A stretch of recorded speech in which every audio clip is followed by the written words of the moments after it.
नमस्कार, लोकसमत न्यूज में आपका स्वागत है। आपके साथ मुझे स्वामी। न्यूज बुलेटिन में आज हम बीकानेर संभाग में राजस्थान की प्रमुख खबरों को देखेंगे। खबरों की जानकारी के लिए जुड़े रहे लोकसमत न्यूज चैनल के साथ। शुरुआत करते हैं खबरों की। श्रीगंगानगर जिला मुख्यालय पर कल 2 जून रानी बुधवार से ओड इवन फॉर्मूले के अनुसार बाजार खोला जाएगा। जिला कलेक्टर जाकिर हुसैन की अध्यक्षता में मंगलवार दोपहर 3:30 बजे हुई बैठक में ओड इवन फॉर्मूले अनुसार बाजार को खोलने का निर्णय किया गया है। इस बैठक में जिला कलेक्टर जाकिर हुसैन के अलावा पुलिस अधीक्षक राजेंद्र दुष्यंत, व्यापारिक संगठनों के प्रतिनिधि भी मौजूद रहे। राज्य सरकार की ओर से जारी की गई गाइडलाइंस के अनुसार परिशिष्ट सी में कॉलम संख्या 8 पर अंकित दुकानें व्यापारियों की सहमति से ओड इवन के फॉर्मूले अनुसार खुलेगी। कल यानी 2 जून को उत्तर मुखी व पूर्व मुखी की दुकानें खुलेगी व 3 जून को दक्षिण मुखी व पश्चिम मुखी दुकानें खुलेगी। जिस दुकान के 2 गेट है उनके 1 गेट के अनुसार ही दुकान खुलेगी। बाजार खुलने का समय सुबह 6 बजे से 11 बजे तक का रहेगा। बढ़ते हैं अगली खबर की ओर। बाबा रामदेव की ओर से चिकित्सकों के खिलाफ दिए गए तथा कथित आपत्तिजनक बयानों से हनुमानगढ़ जिले के डॉक्टरों में रोष है।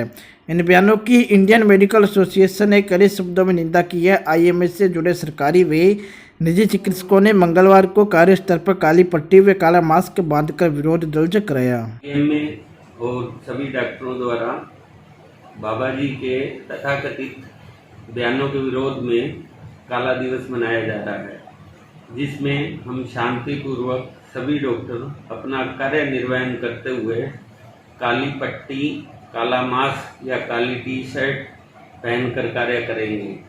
ये शांतिपूर्वक प्रदर्शन बाबा जी के उन बयानों के खिलाफ है जिसमें उन्होंने डॉक्टरों को मूर्ख, बेवकूफ़ और मरने वाले डॉक्टरों का, जिनका कि शहीदों की तरह सम्मान होना चाहिए, उसकी बजाय उनका मजाक उड़ाना, ये हम डॉक्टरों का मनोबल गिराने वाला वक्तव्य है। आईएमए पे सवाल उठाए हैं कि आईएमए एक ईसाई संस्था है, लेकिन आईएमए डॉक्टरों के हित में कार्य करने वाली डॉक्टरों की भारत में सबसे बड़ी गैर राजनीतिक संस्था है।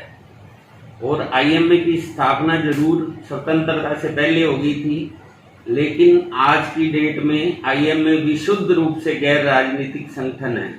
इसका उद्देश्य है डॉक्टरों के हित में कार्य करना है। अब बाबा ने पहले तो इसको आयुर्वेद वर्सेस एलोपैथी विवाद का नाम दिया, अब बाबा वर्सेस आईएमए विवाद का नाम देना चाह रहे हैं। बढ़ते हैं अगली खबर की ओर। श्रीगंगानगर जिले में व श्रीगंगानगर शहर में बीती रात्रि आए तेज अंदर से Karanpur road, Padampur road, Suratgarh road, Balluram Godara road सहित अन्य जगहों पर पेड़ों के टहने टूट गए। कई पेड़ जड़ सहित उखड़ गए। पेड़ उखड़ने और पेड़ों की टहनियाँ टूटने से विद्युत तारें टूट गई, जिसके कारण विद्युत व्यवस्था भी गड़बड़ा गई। तेज अंदर के बाद बरसात शुरू हो गई, जो रुक रुक कर पूरी रात होती तथा आज दोपहर तक रुक रुक कर हल्की बरसात का दौर जारी रहा। तेज आंधी के कारण लोगों के घरों की छतों पर रखी लोहे की टीन व अन्य सामान भी उड़ गया। विद्युत व्यवस्था गड़बड़ाने से लोगों के घरों के विद्युत पंखे, कूलर व एसी आदि नकारे हो गए और लोगों को भारी परेशानी का सामना करना पड़ा। तेज अंदर के कारण विद्युत विभाग द्वारा शहर भर की बिजली सप्लाई कट कर दी गई, जिसके कारण शहर भर की गलियों और विद्युत उपभोक्ताओं के घरों में अंधेरा हो गया। साथ ही लोगों के घरों में विद्युत उपकरण नहीं चलने से लोगों को काफ़ी भारी परेशानी का सामना करना पड़ा। एक तरह से कह सकते हैं कि ये आंधी तूफान लोगों के लिए राहत कम व मुसीबत की आफत ज़्यादा लेके आया, क्योंकि आंधी तूफान के कारण पेड़ उखड़ गए भी, बिजलियों के खंभे टूट जाने से भी बिजली उपभोक्ताओं को काफ़ी परेशानी का सामना करना पड़ा। बढ़ते हैं अगली खबर की ओर। अब तक आपने भगवान को 56 भोग लगाए जाने की बात तो बहुत बार सुनी होगी, लेकिन आज हम आपको बता रहे हैं गौ माता के लिए 56 भोग का आयोजन करने के बारे में।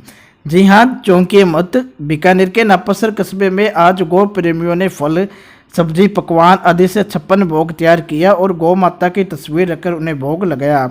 इसके बाद तकरीबन 125 किलो 56 भोग गौ माता को अलग अलग स्थानों पर खिलाया गया।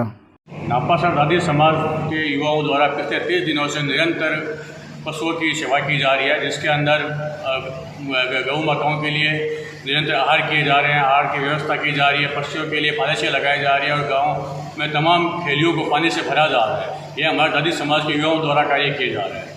और इसके अंदर आज हमारी पूरी टीम ने ये फैसला किया कि क्यों न हम गौ माताओं को एक अनोखी मिसाल भेंट के जिसके अंदर अपने गौ माताओं को 56 भोग चढ़ाया जाएगा और वो 56 भोग में तमाम प्रकार की सब्जियां, फल, फ्रूट और जो अपने जो गौ माताओं को जो निरंतर जो खल चूरी दी जाती है उन सबको मिला के और गौ माताओं को वितरित।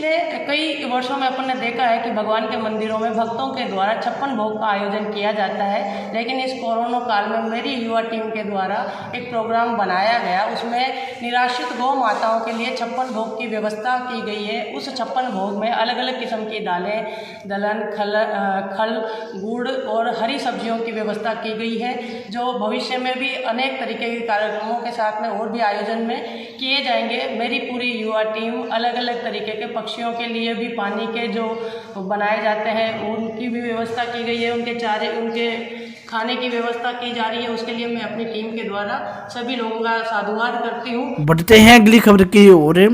कैसे सिंहपुर में पश्चिमी विक्षोभ के कारण मौसम में अचानक बदलाव आया है। पहले कल रात को तेज आंधी आने के कारण ग्रामीण इलाकों के बासिंदों को काफ़ी परेशानी का सामना करना पड़ा।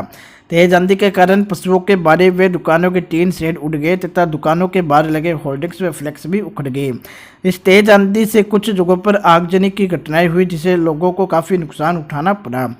कस्बे में कल रात से आज दोपहर तक तेज बरसात का दौर जारी रहा, जिससे तेज गर्मी से राहत मिली तो झुलसती फसलों को पानी से जीवनदान मिला तथा तापमान में भी गिरावट हुई।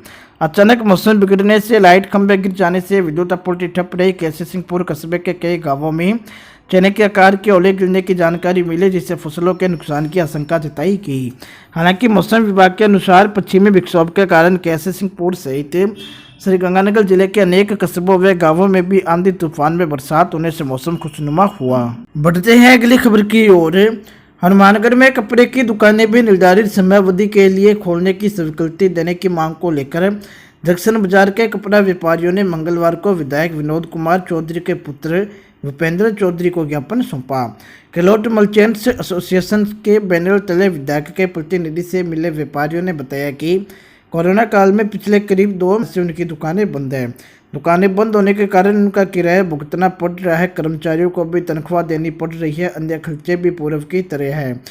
व्यापारी की आर्थिक स्थिति काफ़ी दयनीय हो गई है। बहुत से कारोबार बंद हो चुके हैं। व्यापारी कर्जे के नीचे दब रहा है। इस कारण खुदरा व्यापारी परेशान है तथा दर दर की ठोकर खाने को मजबूर है। व्यापारियों ने कहा कि हरियाणा, पंजाब में निर्धारित समयावधि के लिए सभी दुकानें खोलने की छूट है। उसी की तर्ज पर राजस्थान में भी अनुमत दुकानों की तरह अन्य दुकानें भी सुबह 6 बजे से 11 बजे तक खोलने की अनुमति प्रदान की जाए। व्यापारियों की समस्या सुनने के बाद विधायक पुत्र भूपेंद्र चौधरी ने उनकी समस्या को मुख्यमंत्री तक पहुंचाकर जल्द ही हल करवाने का आश्वासन दिया। बढ़ते हैं अगली खबर की ओर। बीकानेर में कोरोना और उसके बाद उपजी बीमारियों के इलाज में काम आने वाले टीके और दवाइयों को सस्ता व सर्वसुलभ करवाने के लिए भारत के लोगों द्वारा इन टीकों व दवाइयों को पेटेंट मुक्त कर इनकी टेक्नोलॉजी का स्थानांतरण के लिए बीकानेर की स्वदेशी जागरण मंच की ओर से वैश्विक सर्वसुलभ टीकाकरण एवं चिकित्सा अभियान चलाया जा रहा है। इसी सुलभ टीकाकरण एवं चिकित्सा अभियान को लेकर मंच की ओर से बीकानेर में मीडिया से प्रेस वार्ता की गई। आज स्वदेशी जागरण मंच द्वारा पेटेंट कानून के खिलाफ प्रेस कॉन्फ्रेंस रखी गई। इस प्रेस कॉन्फ्रेंस का एक ही मुद्दा है कि टीकाकरण सबको उपलब्ध हो, वैक्सीन उपलब्ध हो तथा चिकित्सा की जो मेडिसिन है वो सबको उपलब्ध हो। कुछ फार्मा कंपनियां जैसे अपने मुनाफा कमाने के लिए ये जो पेटेंट कानून का उपयोग करते हुए वैक्सीन सबको उपलब्ध नहीं करा रही है तथा वह इस पर अपना वो मेन अधिकार बना के बैठी है। आज यदि सबको वैक्सीन उपलब्ध नहीं होती है तो जैसे गरीब अफ्रीकन देशों को और सबको वैक्सीन मिलना सुलभ नहीं होगा। इसके लिए WHO व WTO की ट्रिप्स काउंसिलिंग से ये स्वदेश जागरण मंच मांग करता है कि वह अपने पेटेंट कानून में छूट दे, जिसके कारण सक्षम फार्मा कंपनियां ये वैक्सीन बना सके, जिसके कारण सभी को वैक्सीन उपलब्ध हो सके। स्वदेशी जागरण मंच क्या करेगी इसके लिए? स्वदेशी जागरण मंच इसके लिए एक हस्ताक्षर अभियान चला रहा है। हस्ताक्षर अभियान के तहत joinswadeshi.com साइट के द्वारा एक पिटीशन फिल करवाई जा रही है, फॉर्म फिल करवाया जा रहा है, जिसके द्वारा हम WTO में ये मांग करेंगे कि हमारे सभी लोगों का आग्रह है कि आप पैटर्न कानून में छूट दें। पैटर्न कानून के छूट के कारण ही हम सबको वैक्सीन उपलब्ध हो पाएगी। नाम और पद बताइए। नाम मेरा स्वदेशी जागरण मंच बीकानेर, नाम आदित्य विष्णु भाई। बढ़ते हैं अगली खबर की ओर। भादरा में जिला कलेक्टर नटमेल डिडेल ने सोमवार को कोविड-19 की संभावित तीसरी लहर की पूर्व तैयारियों को एवं कोरोना गाइडलाइंस की पालना सुनिश्चित करवाने के लिए भादरा एसडीएम कार्यालय में ब्लॉक स्तरीय अधिकारियों की बैठक ली। बैठक में जिला कलेक्टर ने अधिक से अधिक सैंपलिंग करवाने, अधिक से अधिक वैक्सीनेशन करवाने, नियमित रूप से डोर टू डोर सर्वे करने, लक्षण वाले मरीजों को मेडिसिन किट उपलब्ध करवाने, उपखंड क्षेत्र में कोई भी व्यक्ति भूखा नहीं रहे इसके लिए इंदिरा रसोई की निरंतर निगरानी करने हेतु निर्देशित दिया। कोविड-19 की तीसरी लहर के चलते छोटे बच्चों में संक्रमण फैलने की संभावना है। इसके लिए उपखंड स्तर पर छोटे बच्चों के लिए बेड, ऑक्सीजन, मेडिसिन आदि संसाधन उपलब्ध कराने, बच्चों को घर पर रहने एवं इम्यूनिटी बढ़ाने वाले पोषक तत्व दिए जाने हेतु आदेशित किया गया। जिला कलेक्टर ने शादी समारोह मृत्यु बैठक पर कोरोना गाइडलाइंस की पालना करवाने हेतु निगरानी करने के निर्देश दिए एवं मुख्यमंत्री चिरंजीवी योजना की प्रगति रिपोर्ट के बारे में जानकारी ली। बढ़ते हैं अगली खबर की ओर। भादरा से संवाददाता अमित मेपाल ने बताया कि भादरा के स्थानीय महाराजा एजुकेशन कोरोना सहायता संस्था एवं कुमार विश्वास फाउंडेशन की ओर से सोमवार संस्था अध्यक्ष सुशील गुप्ता के नेतृत्व में संस्थान के पदाधिकारियों ने कोरोना महामारी की विकट परिस्थितियों में संघर्ष कर रहे चिकित्सक doctor Jaswant Saran, doctor Suresh Swami, doctor Mahavir Jakhar, doctor Sanjay Reenwa, doctor Nikhil Gilhotra एवं डॉक्टर BS वर्मा का सम्मान करते हुए सैनिटाइजर, मास्क व कोरोना मेडिसिन किट सौंपी गई। चिकित्सकों ने संस्था के सदस्यों के कार्य की सराहना करते हुए धन्यवाद दिया। समिति संरक्षण व अध्यक्ष ने बताया कि अगर कोई भी मरीज के कोविड के लक्षण हो रहा वे अपनी दवाई लेने के लिए सक्षम नहीं हो तो अनुभवी चिकित्सकों के द्वारा लिखी गई स्लिप के आधार पर कोरोना मेडिसिन किट संस्था द्वारा निःशुल्क उपलब्ध करवाई जाएगी।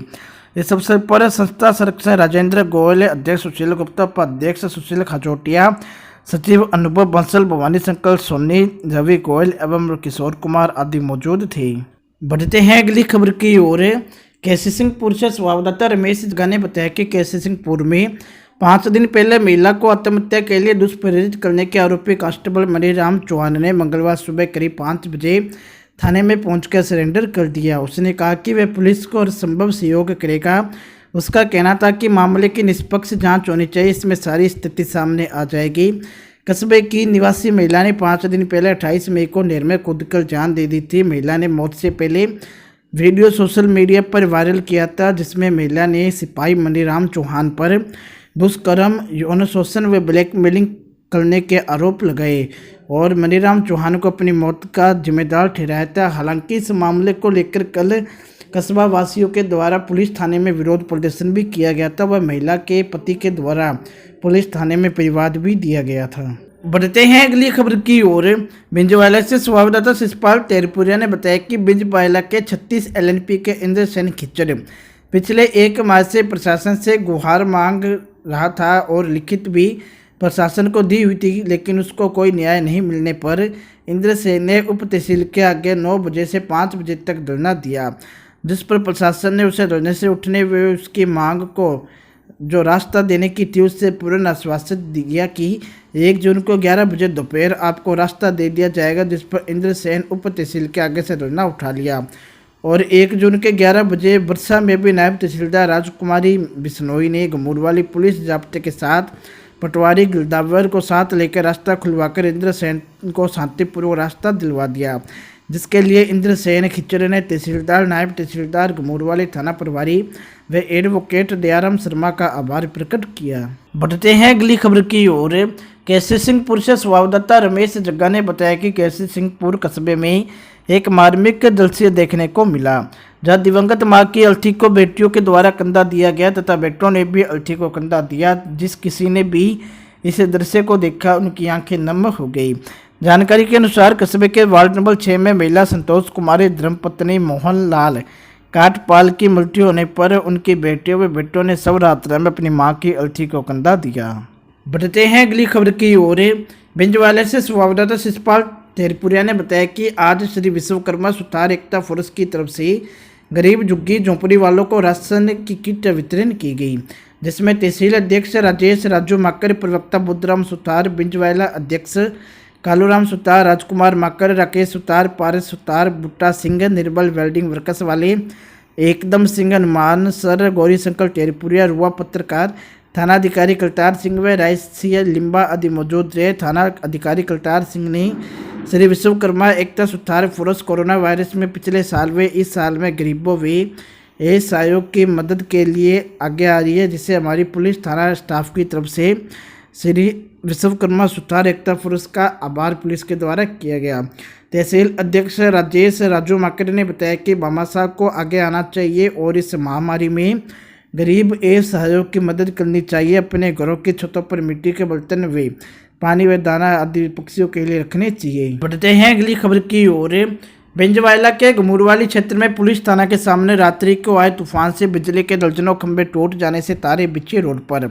तारों से जान मान का नहीं हुआ नुकसान। रात्रि को तेज तूफान के बाद 12 घंटे में रुक रुक कर हुई बरसात किसानों के लिए मोती व फसलों के लिए भयंकर गर्मी में अमृत का काम किया। क्षेत्र में वही देश अंगल तक वर्षा हुई। कई ग्राम पंचायतों की गलियों में कीचड़ से खुली विकास कार्यों की पोल, जिनमें फलसेवाला, जीवन देसर, बागी बंदर, 14 ईईए, 2 ईईए आदि गांव व चकों की गलियों में कीचड़ ने बनाया अपना साम्राज्य। दूसरी ओर इस वर्षा ने गर्मी से राहत दिलाई। सुहाना हुआ मौसम।